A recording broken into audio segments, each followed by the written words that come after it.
ನನ್ ಗಾಡಿಯಲ್ಲಿ ಕೇಸ್ ಇದೆ, DL ಎಲ್ಲ ಕೊಟ್ಟಿದ್ದೀನಿ. ಕೇಸ್ ಯಾವ್ದಿದೆ ತೋರಿಸಿ. ವಿತೌಟ್ ಮಿರರ್ ನೋಟಿಸ್ ಕೊಡಿ, ಕಟ್ಕೋತೀನಿ. ಒಂದ್ ಫೈನ್ ಇಲ್ಲ. ನೋಟಿಸ್ ಕೊಟ್ಟ ಮೇಲೆ ಒರಿಜಿನಲ್ ಆರ್ಸಿ ನಮ್ಮ ಹೆಣ್ಣವ್ರು ಮಾಡಬೇಕು. ನೀವು ಫೈನ್ ಕಟ್ಟಿಲ್ಲ ಅಂದ್ರೆ ಒರಿಜಿನಲ್ ಆರ್ಸಿ ಇಲ್ಲ ನಮ್ಮ ಹತ್ರ. ಇಲ್ಲ ಅಂದ್ರೆ ಗಾಡಿ ನಮ್ಮ ಹೆಣ್ಣವ್ರು ಕೊಟ್ಟಬೇಕು. ಗಾಡಿ ಹಾಕ್ತಾರೆ, ನೋಟಿಸ್ ಕೊಡಿ, ನಾನು ಕಟ್ಕೋತೀನಿ ಅಂತ ಹೇಳ್ತಾರೆ.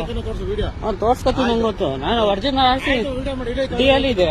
ಗಾಡಿ ಹಂಗೆ ನೋಟಿಸ್ ಕೊಡಿ, ನಾನು ಕಟ್ಕೋತೀನಿ. ನೋಟಿಸ್ ಕೊಟ್ಟ ಮೇಲೆ ಗಾಡಿ ನನ್ನ ಹೆಣ್ಣವ್ರು ಅಂತ ಹೇಳ್ತಿದ್ದೀನಲ್ಲ, ನೀವು ವಿಡಿಯೋ ಯಾರ ತೋರಿಸುತ್ತೆ ಹೋಮ್ ಮಿನಿಸ್ಟರ್ಗೆ ಕೊಡು. ಹೋಮ್ ಆತರ ಎಲ್ಲ ನೀವು ಮಾತಾಡಿ. ಗಾಡಿಯಲ್ಲಿ ಫೈನ್ ಇಲ್ಲ, ಗಾಡಿಯಲ್ಲಿ ಫೈನ್ ಇಲ್ಲ. DL ಐತೆ, RC ಎಲ್ಲ ಕೊಟ್ಟಿದ್ದೀನಿ. ಇನ್ನೇನು ಹೌದು, ಇವಾಗ ನೀನು ಅಫೆನ್ಸ್ ಇರೋದು ಫೈನ್ ಕಟ್ಟಬೇಕು. ಮಿರರ್ ಇಲ್ಲ ಅಂದ್ರೆ ನಾನು ಕಟ್ಕೋತೀನಿ ಬಿಡಿ ಸರ್. ನೀನ್ ಇಷ್ಟ ಬಂದ ಕಟ್ಟಬೇಕಲ್ಲ. ಇಷ್ಟ ಮುಂದಂಗಲ್ಲ, ಗಾಡಿಯಲ್ಲಿ ಕೇಸ್ ಐತಾ ₹1 ಆದ್ರು. ನೀನ್ ಯಾವನ ಕಟ್ಟೋ ಆರ್ಸಿ ಕೊಟ್ಟಾಗ ಕಟ್ಟ ಬಂದ್ಮೇಲೆ RC ಕಾರ್ಡ್ ನನ್ನ ಹತ್ರ ಇಲ್ಲ. ಇಲ್ಲ ಅಂತ ನಮ್ಮ ಫೋಟೋ ತೋರಿಸಿದ್ದೀನಲ್ಲ. ಆರ್ಸಿ ಇಲ್ಲ ಅಂದ್ರೆ ನೀನ್ ಗಾಡಿನ ಬಿಡಂಗಿಲ್ಲ. RC ಇದೆ, ಇದಿಲ್ವಲ್ಲ. DL ಫೋಟೋ ತೋರಿಸಿದ್ದೀನಲ್ಲ. ಇನ್ನೇನು ಸರ್, ಆರ್ಸಿ ಒರಿಜಿನಲ್ ಆರ್ಸಿ ಬಿಡಿ. ಒರಿಜಿನಲ್ RC ತಂದಿಲ್ಲ. ಅವ್ರು ಮಾಡಬೇಕು, ಗಾಡಿ ತಗೊಂಡು ಹೋಗೋದು. ಅದು ದುಡ್ಡಿಲ್ಲ, ಫೋಟೋ ಹೊಡೆದಾಕಿ ನಾನು ಕೊಟ್ಟಾಕಿದ್ದೀನಿ. ಒರಿಜಿನಲ್ ಆರ್ಸಿ ಕೊಟ್ಟೋಗು ಸರ್. ಫೋಟೋ ಹೊಡ್ಕೊಡಿ ಹೊಡೆದಾಕ. ನೀನ್ ಹೇಳಿ ಕತೆ ಕೇಳಕ್ಕಲ್ಲ. ನಾನು ಫೋಟೋ ಹೊಡಿಬೋದು ಅರ್ಥ ಆಯ್ತಾ ಸರ್. ನಾನೇ